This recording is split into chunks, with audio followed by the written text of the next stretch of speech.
안녕하세요. 김익현 변호사라 합니다. 오늘 오전에 매일신문의 뉴스 캐비닛에 출연했는데요. 마음에 썩 들지는 않지만 카메라 울렁증이 조금씩은 나아지는 것 같습니다. 많은 분들이 격려해 주셔서 감사드립니다. 오늘 급한 사안이 있어서 후딱 영상 올려봅니다. 헌법재판소가 오는 27일, 즉 내일이지요. 최상목 대통령 권한대행의 마은혁 헌법재판관 후보자 임명 보류 관련 권한쟁의 사건을 선고한다고 해요. 25일 어제 선고기일을 통지하면서 이틀 뒤인 27일로 지정했어요. 참 제가 항상 말하는 선택적 신속성 참 오집니다. 헌재가 마 후보자 임명 보류가 잘못이라고 결정할 경우 최대행이 마 후보자를 재판관에 임명할 수 있고요. 최대행은 작년 12월 31일 여야 합의가 안 된 점을 문제 삼아 마 후보자에 대한 임명을 보류했어요. 국회 측은 국회의 재판관 선출권과 헌재 구성권을 침해했다라며 권한쟁의를 청구했고요. 헌재는 지난달 3일 사건을 접수한 후 준비 절차 없이 지난달 21일 첫 변론 기일을 열었어요. 1시간 20분 만에 사건을 종결했고 이틀 뒤에 2월 3일로 선고기일을 지정했어요. 최대행 측이 신청한 여야 합의 관련 증인신문 등은 모두 기각하고 다른 중요 탄핵 사건 등을 다 제쳐두고 마 후보자 임명 보류에 대한 권한쟁의 심판을 먼저 진행하며 선고를 서두른 것이었지요. 이에 대해 법조계에선 졸속심리라는 지적이 나왔어요. 저는 이것을 선택적 신속성이라고 표현해요. 그런데 우원식 국회의장이 국회를 대표해 권한쟁의를 청구하면서 국회 의결을 거치지 않은 점이 뒤늦게 논란이 되었고요.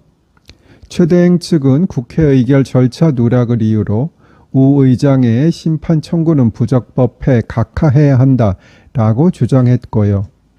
이에 헌재는 이 사건 선고를 선고일 당일 2시간 전에 연기했어요. 별도 이유는 밝히지 않았고요. 정말 망신도 이런 망신이 없겠지요. 헌재는 지난 10일 2차 기일을 열고 50여 분간 추가 변론을 진행한 뒤 다시 종결했어요. 헌재가 마 후보자 임명 보류가 국회의 권한을 침해한 것이라고 결정할 경우 최 권한대행은 마 후보자를 임명할 가능성이 있는 것으로 알려졌어요. 그리고 한 가지 지적해 볼게요. 국회에서는 변론이 종결되고 나서 다시 의결을 했고 헌법재판소는 이것으로 하자가 치유되었다고 할 가능성이 있어요.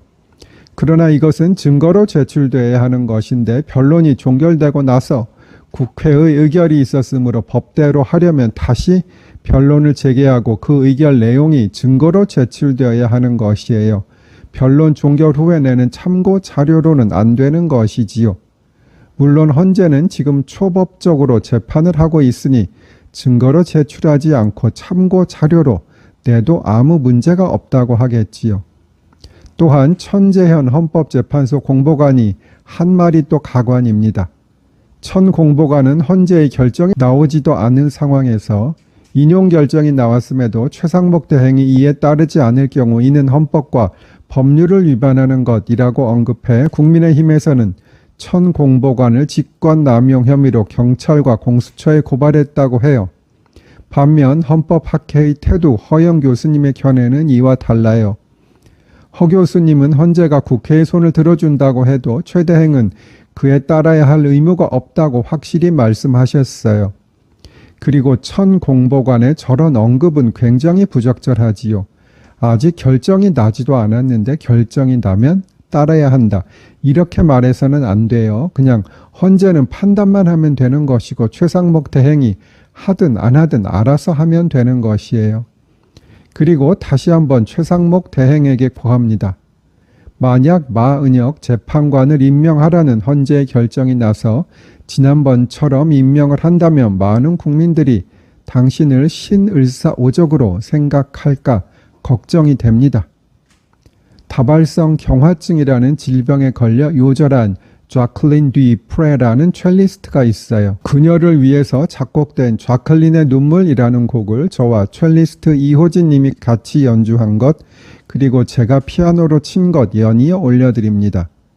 만약 최상목 대행께서 마은혁 후보자를 임명하신다면 많은 분들이 최 대행께서 다발성 경화증에 걸리시기를 기도할까 걱정이 되기도 합니다.